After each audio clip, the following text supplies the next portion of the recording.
sommes avec Solène Brugère et Fabrice Xil. Bonjour à tous les deux, Bonjour. avocate et philosophe. Est-ce que vous pouvez vous présenter à tour de rôle et ensuite on parlera du sujet qui nous intéresse?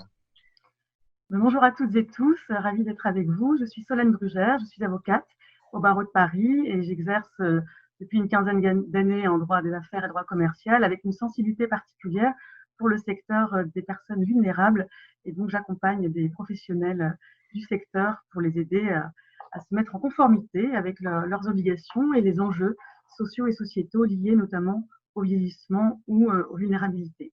D'accord. Fabrice? Fabrice Guizil, oui, je suis philosophe de formation. Je m'intéresse depuis une vingtaine d'années à la question du vieillissement et plus particulièrement au vieillissement des personnes qui ont des troubles cognitifs, à la maladie d'Alzheimer en particulier. Et depuis un an, j'ai rejoint l'Espace Éthique Île-de-France, qui est un lieu de réflexion, de formation et de recherche en éthique du soin et de l'accompagnement. D'accord. Alors, il y a quelques mois, vous avez écrit un rapport qui a été remis au Conseil national de la Silver Economy en novembre 2019. Est-ce que vous pouvez déjà dire le titre du rapport et puis pourquoi ce rapport a été écrit? Le rapport s'appelle Rapport sur les enjeux juridiques et éthiques des technologies au service des personnes âgées pour des technologies au service des capacités et du bien commun. En fait, ce rapport a été commandé par le président de la filière Silvereco, M. Libroussi, qui avait déjà sollicité un précédent rapport qui a été diligenté et confié à M. Bourquin et Aquino, vu le développement croissant des technologies pour les personnes âgées, notamment dans le cadre du maintien à domicile, de l'accompagnement aussi dans les établissements qui hébergent des personnes âgées et qui donc donne lieu à des questions et à des réflexions à mener aujourd'hui pour tenir compte du respect des droits, des libertés et mener une grande réflexion collective avec la filière pour porter des valeurs et pour ensuite inciter les acteurs et les actrices à se fédérer autour de valeurs communes pour s'engager à respecter ces droits et libertés et à les connaître lorsque ce n'est pas le cas. Et donc, Libroussi, qui connaît cette appétence chez moi d'aider les professionnels à respecter ces droits, donc c'est vraiment l'idée de protéger les professionnels pour protéger les personnes, a fait appel à moi. Et puis Fabrice Xil est venu avec grand bonheur, puisqu'il a mené et fait un travail admirable en suggérant aussi toutes ces réflexions qu'il avait lui-même eues dans le cadre de ses précédentes actions et activités depuis plusieurs années, ce qui a permis de dresser un rapport qui autour de trois axes. C'est vraiment le pourquoi est-ce qu'on fait ça, qu'est-ce qu'on fait et comment on va le faire. Donc il y a à la fois une réflexion, on va dire, générale sur la société que l'on souhaite, à laquelle on souhaite participer, et puis les moyens dont on dispose, et ensuite quelles solutions ou quelles réflexions pratiques on peut mener dans le cadre de ces enjeux. Mais je laisse Fabrice aussi présenter ce rapport. Justement, qu'est-ce qui fait Fabrice, qu'un philosophe s'intéresse à la Silver Economy et s'intéresse à l'éthique de la Silver Economy? Quand on fait un rapport pour le comité, on est vraiment au cœur de la filière. Qu'est-ce qui fait qu'un philosophe s'intéresse à ce sujet-là?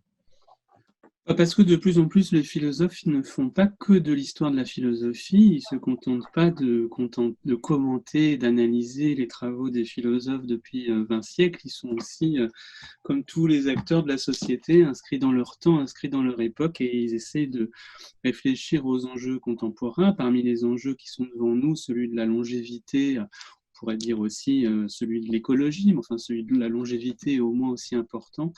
Donc, je ne suis pas le seul, hein, il y a un certain nombre de philosophes qui s'intéressent aux questions du soin, aux questions du vieillissement, et donc il n'y a pas de contradiction entre l'éthique et le business, entre l'éthique et l'économie. On peut très bien les penser ensemble, les articuler. Donc c'est dans cet esprit-là qu'on a vraiment voulu travailler. D'accord. Fabrice, toujours, le rapport, comment est-ce que vous l'avez écrit? Est-ce que vous avez interviewé des personnes, rencontré des personnes, fait des groupes? Comment ça s'est passé? Oui, on a eu vraiment le souci de s'appuyer sur des compétences très diverses et très nombreuses. On a fait plusieurs dizaines d'auditions. On a aussi organisé des réunions des séminaires d'une journée, 3 séminaires d'une journée, avec à chaque fois une vingtaine de personnes. On a complété par les gens qu'on n'a pas pu rencontrer physiquement, qui nous ont envoyé des contributions écrites. Mais on a vu, ce qui est important, c'est on a vu plus de 150 personnes, hein, mais des personnes très diverses, des ingénieurs, des développeurs, des directeurs de fédérations de maisons de retraite, des gens de l'économie, du secteur, mais aussi des sociologues, des gens, des économistes, une ancienne ministre, Madame Delaunay notamment, qu'on a essayé de prendre le sujet comme une question vraiment sociétale et d'avoir pour nous aider dans notre réflexion des gens de tous les milieux. On voulait surtout pas donner l'impression que le philosophe et l'avocate débarquaient dans ce champ comme des éléphants dans un magasin de porcelaine sans comprendre les enjeux. C'était pas du tout notre but, et d'autant plus, on le savait, mais on a pu le voir, que la plupart des acteurs de ce secteur, ils ont énormément réfléchi déjà avant. Ils nous ont pas du tout attendus pour se poser ces questions. Parfois, ils l'ont pas nommé comme de l'éthique ou du droit, mais il y a cette réflexion sur le respect des droits des personnes notamment, qui est présente en arrière-plan dans énormément de travaux. Et on a été très, très intéressés que cette intuition première soit vérifiée, parce qu'ils avaient déjà beaucoup de choses existantes à nous présenter. D'accord. Solène, est-ce que vous pouvez nous présenter quelques conclusions du rapport, des recommandations que vous avez faites? Alors, il y a plusieurs recommandations qui ont été faites. L'idée que l'on peut retenir, c'est vraiment d'inviter les acteurs et les actrices à réfléchir à leurs pratiques, notamment commerciales, lorsqu'ils vendent des produits ou des services à des personnes d'un certain âge, supérieur à 60 ans pour ce qui est la catégorie, on va dire, senior, ou des personnes dites âgées, ou vulnérables, du coup, puisqu'elles, par nature, elles deviennent des personnes vulnérables au sens de la définition juridique, d'ailleurs, qui est donnée par le Code pénal. Et donc, elles n'ont pas plus de droits que les autres, mais elles nécessitent une attention particulière. Et donc, dans cette démarche commerciale, il y a vraiment lieu de s'interroger sur le respect des besoins des personnes, et que les solutions et les services répondent vraiment d'abord bien aux besoins des personnes, sont vraiment dans leur intérêt, et ensuite que leurs droits, notamment, soient respectés. Donc ça va de la conception, de la vente aussi, bien sûr. Pour les méthodes de vente, là, c'est extrêmement important. Je pense notamment aux méthodes de démarchage, vente à domicile, vente sur les foires et salons.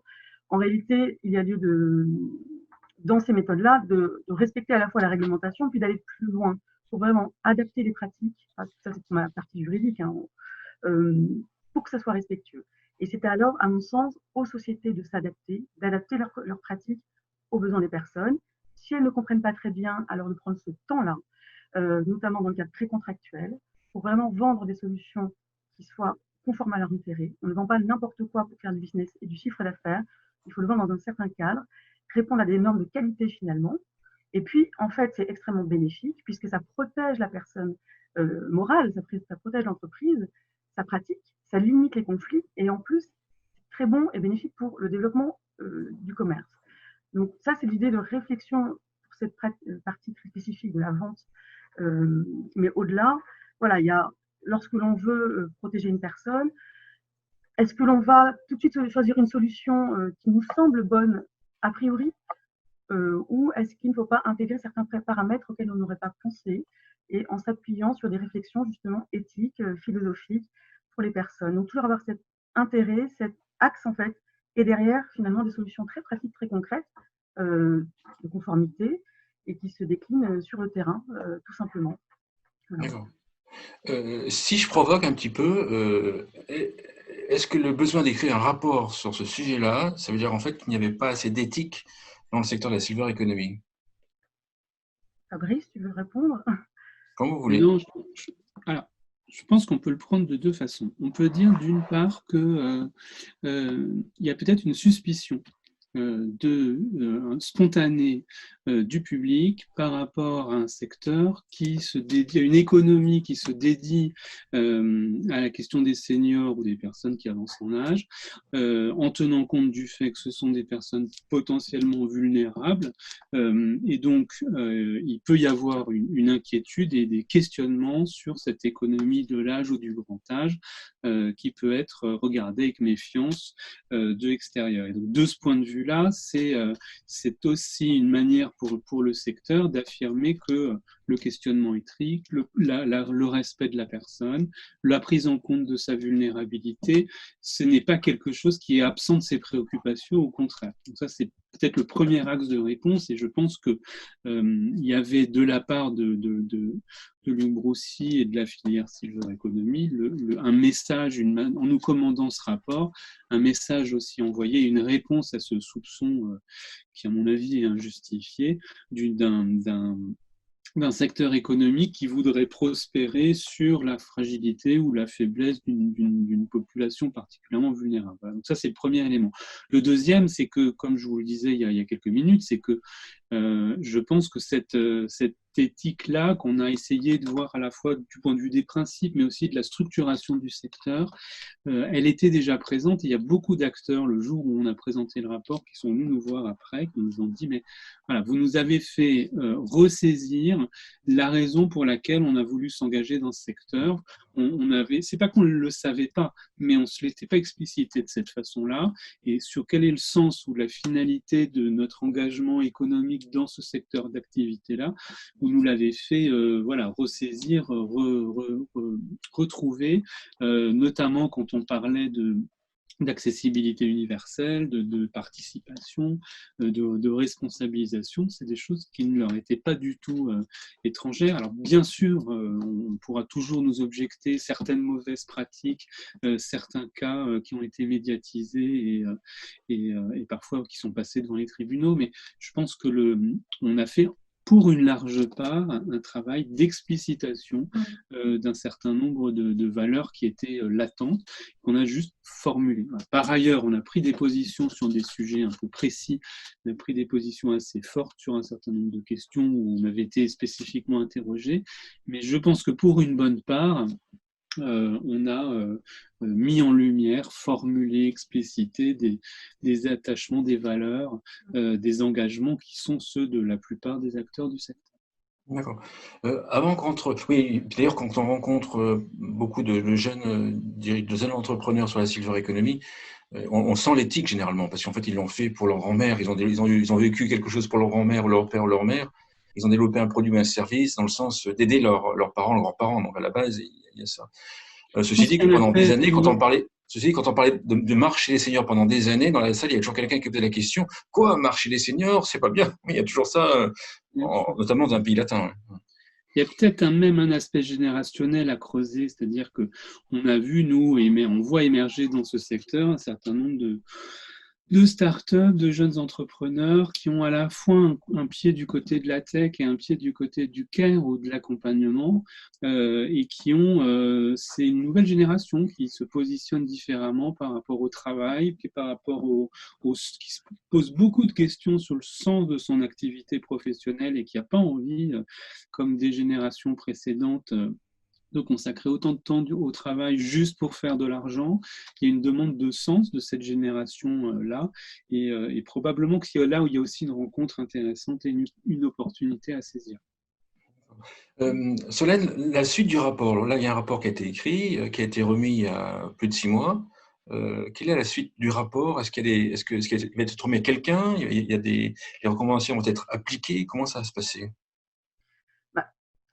Ce que l'on voit, c'est que ce rapport a eu un impact, je pense, assez important dans la filière, puisque Fabrice et moi avons été invités vraiment à de multiples conférences, colloques, formations, pour tout un ensemble de professionnels, qu'ils soient vraiment du secteur sanitaire, médico-social, ou des producteurs et productrices de services et de solutions numériques ou pas, d'ailleurs, technologiques pour les personnes âgées.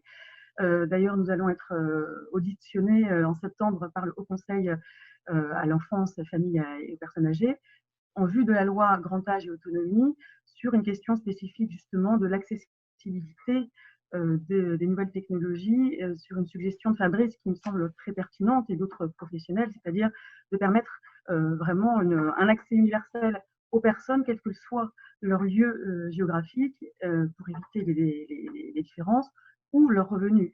Donc ça, c'est vraiment une idée intéressante à porter. On a d'autres idées également.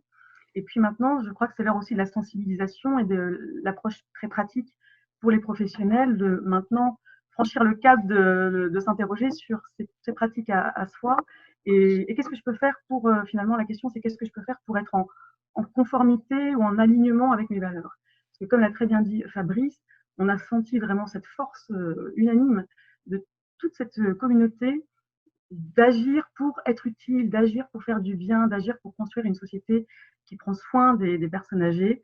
Et parfois, il y a juste un ajustement à faire, on va dire, sur les moyens et la finalité, parfois juste par méconnaissance. Je vais vous donner un exemple sur l'action, par exemple, qui peut être menée par la Direction générale de la concurrence, de la consommation et de la répression des fraudes, qui est assez attentive à ces sujets-là et notamment à la surveillance, quelque part, des acteurs et actrices de ce secteur-là, parce qu'il y a des personnes vulnérables.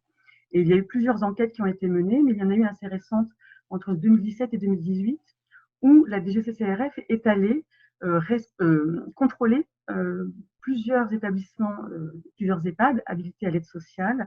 Alors le nombre, c'était plus de 549 établissements, pour voir s'ils respectaient les droits économiques des personnes, c'est-à-dire information sur le prix, la transparence, les conditions de facturation et ce qu'on appelle les clauses abusives dans le contrat de séjour.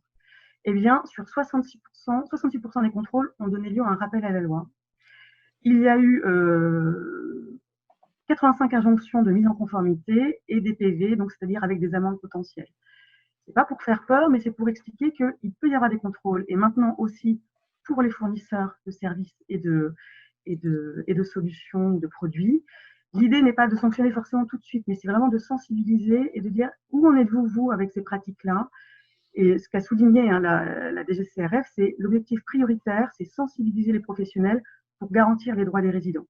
Donc là, c'était spécifique aux EHPAD, mais on peut très bien dupliquer cette démarche pour la communauté Silvereco dans son ensemble, que ce soit voilà, toutes les personnes qui sont en contact, pour moi, des personnes âgées, doivent avoir cette sensibilisation-là. Si vous voulez respecter les droits, encore faut-il les connaître. Si vous voulez connaître les enjeux juridiques, éthiques ou philosophiques, il faut les connaître et s'y intéresser.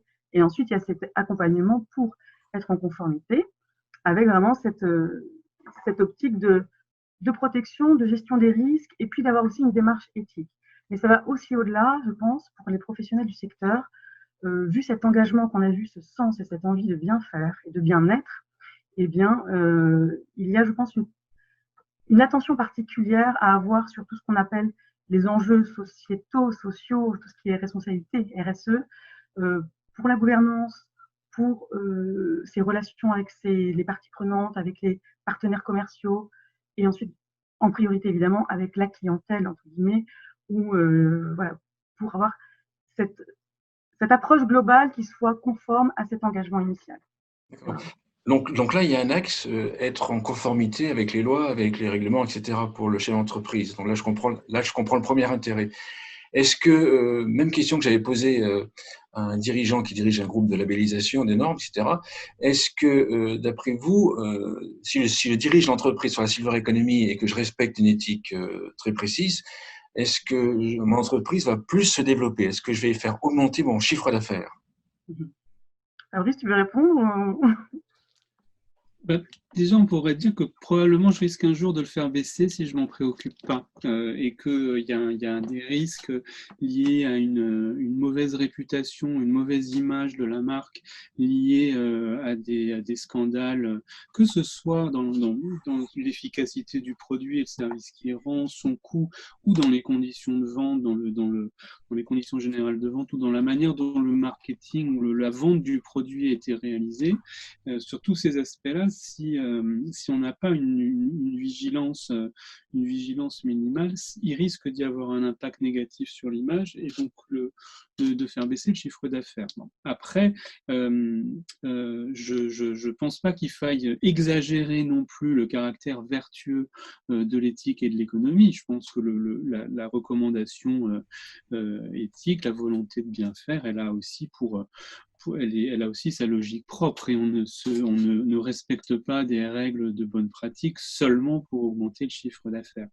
Pour autant, je pense que sur le long terme et même sur le moyen terme, il y aura probablement un avantage compétitif pour ceux qui auront pris en compte ces aspects-là parce que de plus en plus, on attend de ces entreprises qu'elles assument aussi leur responsabilité sociale ou leur responsabilité vis-à-vis de publics reconnus comme potentiellement fragiles. Alors bien entendu, tous les seniors ne sont pas fragiles, mais quand on avance en âge, il y a un certain nombre de personnes qui ont, notamment parce qu'elles sont socialement isolées, beaucoup de mal à dire non à des propositions de vente, etc. Bon, je pense qu'une entreprise qui développe en son sein et qui le fait savoir une culture respectueuse, ce qui ne veut pas dire qu'elle devient une entreprise philanthropique, mais elle reste une entreprise économique, mais elle assume le fait d'avoir des pratiques commerciales, des pratiques de vente, un développement de produits qui est respectueux des personnes.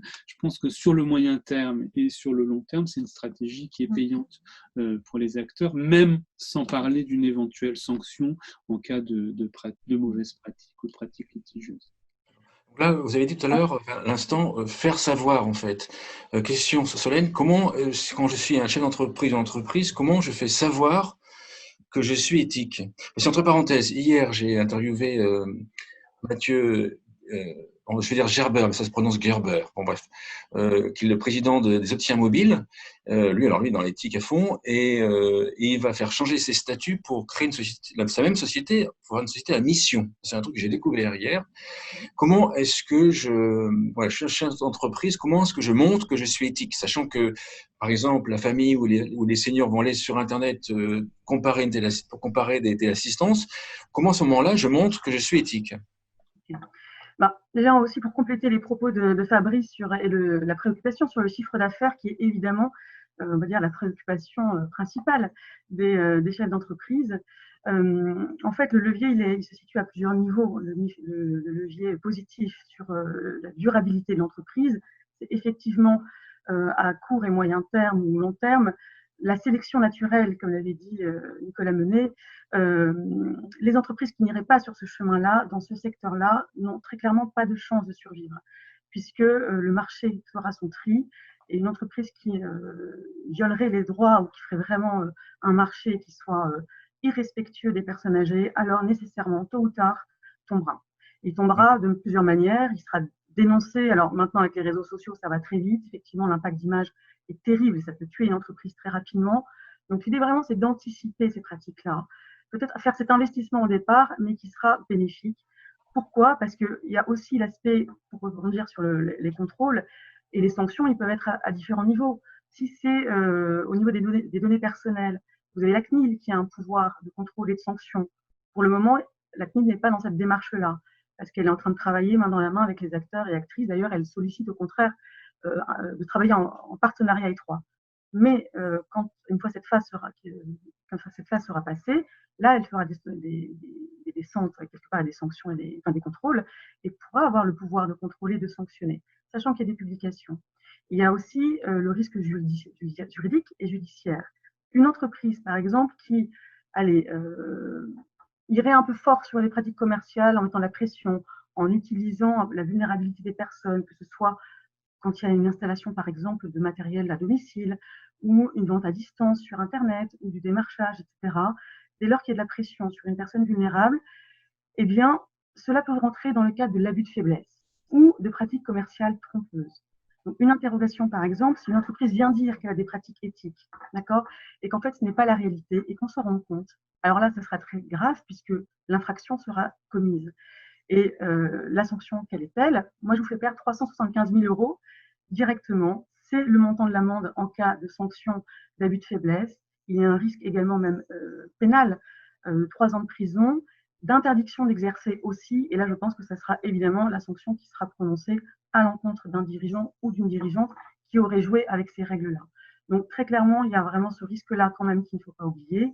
Et donc, l'idée, c'est de connaître ces enjeux, de connaître ces critères et d'adapter son activité pour ne pas tomber là-dedans, évidemment, et pour être respectueux.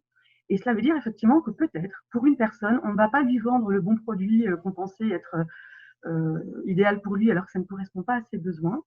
Mais peut-être que cette personne-là, du coup, aura confiance et elle va parler en bien de l'entreprise et suggérer par le bouche à oreille et dire « Ok, cette entreprise est vraiment, je n'avais pas besoin finalement de cette solution, de ce bracelet, elle ne me l'a pas vendu.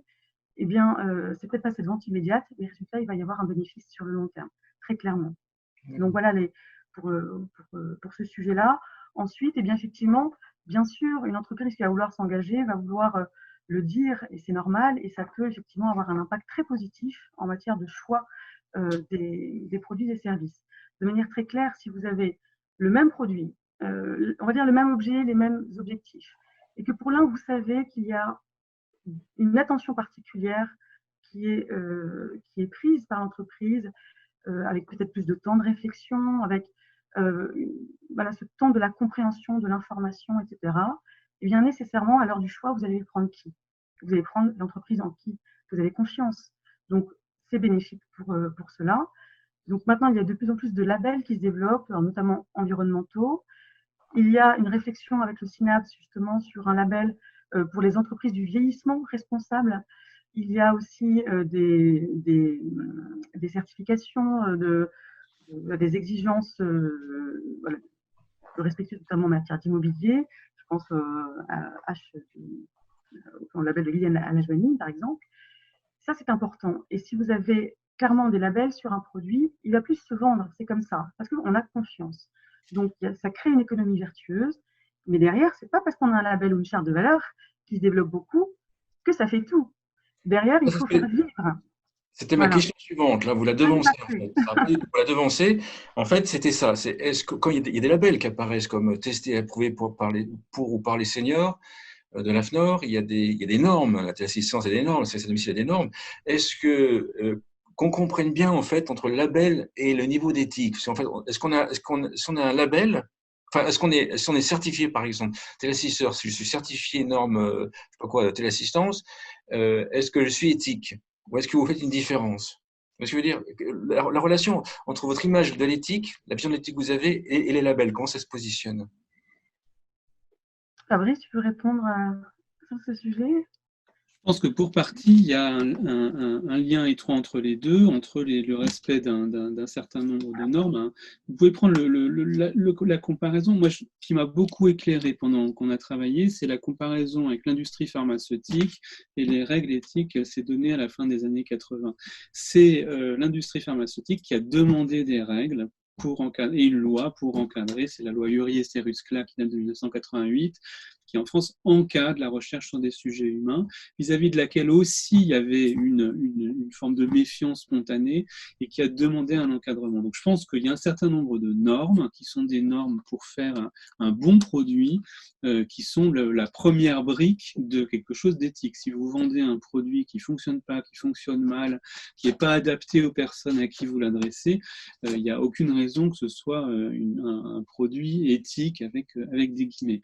Après, évidemment, on va ajouter des choses. La CNIL va regarder d'autres choses. Donc, je pense que la question des labels, elle va rassurer probablement. Et la production d'une charte aussi, elle peut rassurer. Il y a un moment donné, je pense malgré tout, où la multiplication des labels va plus être, s'il y en a trop, va plus être aux yeux des acteurs quelque chose de discriminant. Donc je pense que c'est quelque chose qu'il faut malgré tout soutenir sans trop s'illusionner sur le fait que ce soit la seule réponse. Moi je trouve que par exemple, sur certains produits, il y a une évaluation extérieure, notamment par UFC que choisir ou par des organismes indépendants qui sont allés voir aussi bien l'efficacité des produits, leur efficience que les contrats de vente et la clarté ou pas des contrats de vente. Je pense que c'est au moins aussi important de pouvoir communiquer sur le fait d'avoir été bien évalué par un auditeur indépendant qui a testé et comparé des produits que de l'affirmer soi-même. Si on l'affirme soi-même, il faut à ce moment-là peut-être ne pas en rester à une déclaration de valeur. Par exemple, de dire, bon, nous, on est pour la transparence, pour l'accessibilité, on veut être respectueux de l'autonomie des personnes. Il faut peut-être montrer aussi les efforts qu'on fait pour le traduire dans la réalité. Et une norme, la plupart du temps, c'est ça. Pour ça qu'en écrivant ce rapport, on a aussi demandé à des gens qui travaillent dans ce secteur-là de réfléchir à nos côtés. Il y a des normes en matière de sécurité, des normes en matière de qualité des produits. Donc, je pense que voilà, la conformité et les labels qui montrent que le produit ou le service rendu ou la solution respecte un certain nombre de normes, c'est rassurant pour les consommateurs et d'un point de vue éthique, c'est certainement vertueux. Je pense qu'en même temps, on ne passera pas totalement, on ne pourra pas s'éviter totalement cette évaluation indépendante, extérieure, transparente, objective, par des tiers qui comparent des produits. C'est un peu la loi du marché et cette sélection-là, elle est l'assumer et pouvoir la revendiquer, elle est, à mon avis, tout aussi importante que le label. Solène, en fait, en tant qu'avocate, vous accompagnez les entreprises pour aller dans cette démarche. Imaginons que je suis un chef d'entreprise, je ne suis pas très éthique, on va imaginer que je démarre de zéro ou presque de zéro. Quelles sont les étapes par lesquelles vous allez me faire passer pour me rendre éthique et rendre mon entreprise éthique? C'est tout l'objet d'un accompagnement personnalisé, alors au-delà du rappel des grandes obligations qui existent, et puis qui d'ailleurs maintenant commencent à être diffusées, hein, qui sont accessibles très, très facilement sur Internet d'ailleurs, et le niveau de connaissance d'ailleurs en droit est assez bon. En tout cas, on sent qu'il y a une appétence et une sensibilité. L'idée, c'est vraiment après sur le terrain de manière très concrète, très pragmatique. Ça va être par exemple de dire est-ce que vous avez pensé à former vos commerciaux qui sont sur le terrain et qui vont aller prospecter par exemple à ces méthodes-là? Est-ce qu'ils sont sensibilisés ou non? Ça peut être tout à fait complémentaire, par exemple, avec votre approche, de savoir, voilà pour les besoins des seniors, mais aussi, attention, les garde-fous. Voilà les limites. Voilà ce que vous pouvez faire ou non. Voilà, en gros, votre terrain de jeu, entre guillemets, avec ce rappel et des règles et de ce que vous pouvez faire. Et ensuite, c'est d'accompagner justement sur... alors, pour moi, c'est vraiment cet accompagnement global, c'est-à-dire la qualité, le service. Eh bien, allons jusqu'au bout, allez jusqu'à la rédaction de vos contrats qui soient clairs et compréhensibles, comme le dit Fabrice. En plus, ça tombe bien, ça permet de répondre aux obligations du Code de la consommation. Et là, il y a plein de petites pratiques qu'on peut mettre en place. En fait, on peut créer aussi des solutions qui sont très, très pratiques. Donc, il y a vraiment la réflexion doit se situer au niveau de la vente, mais après, ça va être aussi, puisque vous êtes engagé en matière de protection des personnes vulnérables sur un secteur très féminisé, ça c'est mon petit côté, est-ce que vous avez pensé aussi à intégrer ce paramètre dans vos pratiques? Est-ce que vous parlez que de clients? Est-ce que vous intégrez le mot cliente, par exemple? Est-ce que vous avez... enfin, voilà, de penser à ces petites choses qui sont finalement très concrètes, de bon sens, et qui permettent d'avoir une approche très, très intégrée. Si une personne a une déficience visuelle, est-ce que vous avez pensé aussi à proposer des supports commerciaux ou juridiques qui soient adaptés à leur faculté de compréhension, ce qui n'est pas forcément le cas maintenant. Donc le fond peut être déjà fait, d'ailleurs ça peut être complémentaire avec des conseils qui auraient déjà été donnés par ailleurs. Là, par exemple, un exemple concret, j'accompagne un groupe qui veut voilà, avoir une charte de valeurs et qui a vraiment cette approche très conciliante et très, très on va dire, une approche très non litigieuse. Et ils m'ont fait lire un contrat qu'ils ont confié à quelqu'un. Techniquement, il est parfait, parfait. Sauf que j'ai vu, tiens, il n'y a pas de clause de médiation. Tiens, il n'y a pas de clause sur la bonne foi. Et donc, en cas de manquement, c'est directement la lettre recommandée, la mise en demeure, au bout de 15 jours. C'est très, très conflictuel et belliqueux, et ça ne correspond pas à leur état d'esprit. Donc, c'est aussi après adapté dans les pratiques commerciales, notamment avec les équipes, aussi cet état d'esprit. Et de manière très concrète, c'est intégrer, donner de la valeur aussi à ces documents pour les contractualiser et qui puissent ensuite être opposés. Voilà, c'est aussi dans cet esprit-là. Donc, ça a vraiment des incidences très concrètes au quotidien. Et derrière, l'idée, c'est de proposer des programmes. Je pense que la bonne idée, on ne peut pas être idéal et exemplaire partout. Par contre, on peut tendre vers des idéaux. Et je pense que se dire, tiens, cette année, je vais avoir tel ou tel objectif, que ce soit de la formation de mes équipes ou autre, avec à la fin de l'année un reporting, etc., ça peut être intéressant, puisque ça montre cette envie de l'entreprise de faire le mieux possible, en fait, et d'être toujours dans une démarche comme en matière médico-sociale, d'amélioration continue, en réalité. On peut avoir échoué ou avoir eu de mauvaises pratiques à un moment, et puis se dire, oula, attention, ok, j'y vais, maintenant j'ai décidé de me mettre en conformité et d'agir. On peut toujours s'améliorer. Je pense que c'est l'esprit vraiment qui ressort et qui permettra de créer cette filière ou cette communauté vertueuse et qui d'ailleurs donnera l'exemple, à mon sens, aux autres entreprises, puisque finalement, ça concerne toutes les entreprises de tous les secteurs, ce vieillissement. Et je trouve que, comme on l'a dit, hein, impulser cela grâce à la filière Cybereco, ça montrera la responsabilité de ces acteurs et actrices en disant voilà, c'est pas un marché comme les autres, on en tient compte et on a sur le terrain, on y veille. Voilà. D'accord. Je voudrais prendre un exemple pour vous demander si c'est éthique ou pas, un exemple très précis. Je dirige une entreprise de fauteuils relax. Vous voyez, c'est des gros fauteuils. Je mets la publicité dans notre temps. Je parle du secteur en général, hein. Je ne vise personne. Il y a un couponing. La personne âgée remplit le couponing pour avoir un rendez-vous. Ma hotline l'appelle. Pose la question au téléphone, quelle couleur aimez-vous comme style de fauteuil, voilà, bref. Et mon commercial, il arrive chez la personne âgée avec une camionnette et un fauteuil à l'arrière. Il va dire bonjour à la dame, etc. Puis après, évidemment, il lui dit écoutez, je vais vous montrer un fauteuil. Et bon, je prends mon transpalette, enfin mon truc là, et j'enlève le fauteuil de ma fourgonnette et je le mets dans le salon de la personne âgée. Vous voyez ce que je veux dire? Psychologiquement, c'est qu'en fait, on s'aperçoit qu'une partie des personnes âgées ne va pas oser demander au vendeur de remballer le produit que j'ai installé au milieu de son salon. Voilà. Ça, est-ce que c'est une vente éthique? Et sinon, comment est-ce que vous allez me dire quoi, moi, chez l'entreprise? Vous allez me dire de changer ça, d'adapter? Comment est-ce que vous allez faire? Alors, petite consultation offerte. Là, très clairement, ce genre de méthode ressemble à une vente, ce qu'on appelle forcée, avec une pression qui va être faite sur une personne vulnérable, voilà, qui ne va pas oser dire non. Or, il faut véritablement rechercher le consentement de la personne, libre et éclairé, indépendant. Est-ce que véritablement elle en a envie?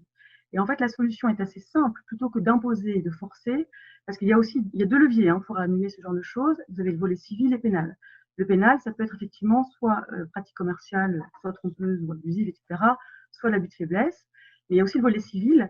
On peut attaquer sur le fondement du code civil et de l'article sur le consentement une annulation du contrat pour défaut de consentement.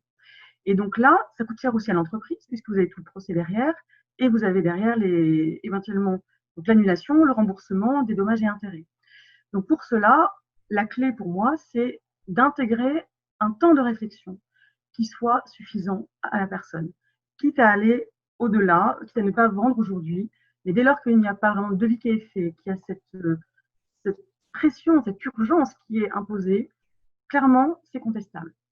Et un juge ira sur ce terrain-là assez facilement, ira toujours dans le sens, je pense, d'une personne vulnérable plutôt qu'un professionnel qui ferait ça. Parce que le professionnel, il a cette responsabilité, il a ses obligations. Donc la clé, c'est de prévoir dans le processus de commercialisation ce temps de réflexion. Éventuellement, vous le prêtez, vous voulez un essai, eh bien essayez-le. Si vous êtes satisfait, alors on se revoit dans 8 jours, on se revoit dans 15 jours et à ce moment-là, on signe. D'accord, ok. J'avais l'idée là. C'était ma question suivante. Je voulais vous suggérer l'idée. Donc, je vais déposer le fauteuil au milieu du salon et dire à la personne âgée que je lui laisse pendant 15 jours, 3 semaines à laisser. Voilà. Mais donc là, c'est plus éthique dans ce sens-là. Voilà. Après, évidemment, attention aux petites clauses, si jamais le matériel est abîmé, etc., il faut qu'il soit restitué en bon état. Mais je pense que c'est vraiment cette démarche-là de laisser le temps à la personne de l'utiliser en plus. Est-ce que vraiment ça correspond à son besoin ou est-ce que elle va s'en servir 3 minutes par jour? Et si elle se rend compte en plus que c'est bien, elle s'en sera contente et elle en fera la pub auprès de sa voisine. Donc je pense que c'est vraiment, peut-être même qu'elle va le faire essayer par ses voisins et ses voisines. Donc cet esprit de temps de réflexion, vraiment, avant la signature d'un contrat, c'est fondamental. Voilà. En fait, je dis ça, je fais l'exemple, si je voulais vraiment que ceux qui nous écoutent aient vraiment un exemple concret de ce qui se passe dans l'éthique. J'avais une autre question, à peu près, je vous laisserai, enfin, s'il y a d'autres sujets. Il y a beaucoup de jurys dans la silver economy. Alors là, il y a eu la bourse Charlevoix, etc. Est-ce que l'éthique, ça doit être un des critères? Donc, en fait, quand on est dans un jury, pour expliquer, en fait, il y a un jury, il y a des entreprises qui passent devant nous, en visuel, en virtuel ou en réel, en physique, et c'est 4 minutes. Bref, il y a un pitch, et après, le jury se réunit, et puis décide, et puis note, en fait, suivant une grille de critères. Donc, la grille de critères, ça peut être l'innovation, bon, bref. Est-ce que vous poussez pour que dans ces jurys-là, il y ait un critère éthique? Je pense que ce critère éthique, il est présent implicitement ou explicitement déjà fortement. Je pense que quand on est un entrepreneur, il n'y a aucune raison qu'on soit moins vertueux ou plus vicieux que la moyenne de la population. Je pense qu'évidemment, on peut être cynique, mais je pense que beaucoup d'entrepreneurs, s'ils le deviennent, s'ils s'engagent dans un secteur d'activité, c'est pour faire un bon produit, un bon service, quelque chose qui va apporter une valeur, qui va apporter quelque chose à la société. Donc je crois pas qu'on ait intérêt à se positionner comme une forme de mauvaise conscience extérieure. Je pense que cette préoccupation, elle est présente chez la plupart des gens. On ne demande pas la sainteté, non, mais on ne demande pas de devenir Jésus ou Gandhi. Simplement, on s'appuie sur cette volonté d'améliorer les choses en proposant des produits ou des services qui vont rendre un service. Ce que vous disiez tout à l'heure me semblait important c'est peut-être moins être éthique. Ce qui est éthique, c'est pas évident à dire. Ce qui est important, c'est la démarche, c'est l'amélioration. Dans le champ économique, vous pouvez racheter une entreprise qui a des personnels, qui a des habitudes de travail, vous pouvez constater qu'elles ne sont pas très éthiques du point de vue de vos propres règles. Ce qu'on va regarder, c'est le chemin que vous avez essayé de parcourir à partir du point où vous êtes parti et comment vous avez essayé d'améliorer les choses progressivement, parfois en faisant des toutes petites choses ou des petites évolutions, mais c'est cette tendance qui est vraiment fondamentale et cette inscription dans une temporalité. Pour moi, l'éthique, c'est quand même d'abord un questionnement. Quand on est aux questions très concrètes qu'on nous avait posées, par exemple, est-ce qu'on a le droit, pour lutter contre la maltraitance, d'installer des caméras dans les chambres des EHPAD ? Est-ce que c'est éthique d'équiper des personnes qui ont des troubles cognitifs avec un bracelet de géolocalisation ? Est-ce que c'est éthique d'utiliser des robots dits sociaux ou émotionnels dans l'accompagnement des personnes âgées ? À chaque fois, c'est difficile de donner une réponse générale, tout noir ou tout blanc, mais ce qu'on a essayé d'impulser, d'animer en fait, et qui peut se faire dans un jury, mais qui se fait aussi, je pense, au quotidien, c'est outre cette sensibilisation à ce questionnement, donner des repères de questionnement et insister pour que cette démarche de questionnement, elle soit aussi permanente et qu'elle soit ancrée dans des pratiques concrètes. Sur les caméras anti-maltraitance, on a vu qu'elles sont autorisées, voire prônées dans certains pays nord-américains, notamment au Texas et au Québec. On a clairement pris position contre ces dispositifs qui nous paraît, non seulement c'est une pratique en déclin aux États-Unis, mais qui nous paraît porter potentiellement gravement atteinte à la vie privée des personnes. Sur les robots émotionnels, on a souligné qu'ils pouvaient rendre des services aux personnes et stimuler les interactions, rassurer, mais qu'il y a un usage non réfléchi, non encadré de ces outils qui peut être très, très, très problématique. Donc, c'est cette démarche de questionnement qu'on essaye de promouvoir. Alors, évidemment, elle va être sanctionnée au moment d'un jury, au moment d'une évaluation, etc. Mais c'est plus cette réflexion tendancielle collective qu'on a essayé de promouvoir. Et vous nous demandiez, en commençant, à quoi servi ce rapport. Il s'est adressé quand même à des gens extrêmement différents, à des gens qui travaillent en maison de retraite, à des proches qui vont acheter des produits pour un aîné en s'interrogeant pour le coup, comme vous le disiez, sur le caractère éthique du produit et du service qui est rendu. On s'est intéressé aux industriels, on s'est intéressé, comme vous le disiez dans les exemples précédents, aux commerciaux, aux pratiques commerciales. Donc évidemment, ça, c'est un secteur qui a la particularité de réunir un nombre d'acteurs extrêmement différents, entre l'ingénieur qui va concevoir le produit et le vendeur qui va aller le déposer dans le salon d'une personne âgée. Il y a une multitude d'acteurs qui entrent en jeu. Si le rapport a permis de poser quelques jalons qui vont rendre possible cette démarche de réflexion éthique partagée, je trouve qu'on aura déjà bien rempli notre objectif. D'accord. Fabrice, pendant que je vous ai tout de suite là, je voulais, si vous pouvez expliquer ce que c'est que l'espace éthique Île-de-France quand même. Je n'ai pas précisé au début, vous êtes philosophe à l'espace éthique Île-de-France. Est-ce que vous pouvez juste expliquer ce que c'est ? Espace Éthique Île-de-France, il a été créé en 1995 par Emmanuel Hirsch au moment des années SIDA, des soins palliatifs. Ça a été créé à l'Assistance publique Hôpitaux de Paris pour justement animer la réflexion éthique dans le champ du soin et de l'accompagnement médical, mais aussi social et médico-social. Depuis 2014, c'est un espace éthique régional, il y en a un dans toutes les régions, qui a pour mission d'animer la réflexion éthique, notamment sur les questions de santé au plan régional, et qui a aussi pour mission de faire de la formation et de la recherche. Donc, typiquement, il y a des lois de bioéthique qui sont actuellement en révision au Parlement. On a été très, très mobilisés pendant 1 an et demi pour animer un débat citoyen sur ces questions et produire de la connaissance sur ces questions.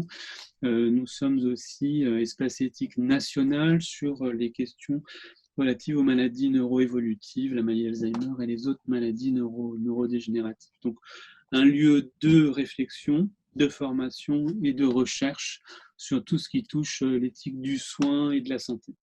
D'accord. Solène, un mot de la fin, un mot pour conclure. Oui, je pense que Fabrice a très bien dit, cette démarche d'interrogation, de réflexion, vraiment avec un aspect très pratique, pour savoir si les actes sont conformes à ces réflexions et aux paroles. Et puis, je pense que ce que je vois, moi, c'est que ça a suscité des envies d'intégrer ou de réintégrer les loyautés, les bonnes pratiques, notamment aussi dans les relations commerciales, mais aussi en B2B, qui est quand même le cœur finalement des aspects contractuels, hein, la bonne foi, etc. Et donc, finalement, on voit que c'est important et nous sommes très heureux et heureuses. Effectivement, ça a pu permettre de susciter cet éveil, peut-être. Et derrière, je pense que voilà, il y aura des aspects très bénéfiques. Et pour la sélection, c'est vrai, peut-être un rêve que j'aurais, ça serait que les financements, lorsqu'il y a des prix, des lauréats, intègrent ces sujets-là en disant est-ce que vous avez, ne serait-ce qu'est-ce que vous avez imaginé ou pensé pour ces sujets-là, et peut-être d'allouer, pourquoi pas, même une aide financière, pas forcément sur l'aspect technologique, mais sur l'aspect éthique, pour former ou autre, pour permettre aux entreprises aussi d'avoir accès à ces informations et qu'elles puissent l'intégrer dès le début, ce qu'on appelle l'éthique by design, dès le début des projets ou des sorties des nouveaux produits et services, ce qui serait, je pense, une avancée qui serait totalement dans la lignée de l'histoire qui est en train de s'écrire pour la filière. D'accord. Merci beaucoup. À la fin de la vidéo, il y aura vos coordonnées de façon à ce que les entreprises ou autres acteurs qui puissent être intéressés puissent vous contacter, notamment pour se faire accompagner sur leur démarche éthique. Merci Solène Brugère et Fabrice Xil. Merci beaucoup d'avoir participé à cet entretien. Merci beaucoup. Merci beaucoup. À vous. Merci à vous.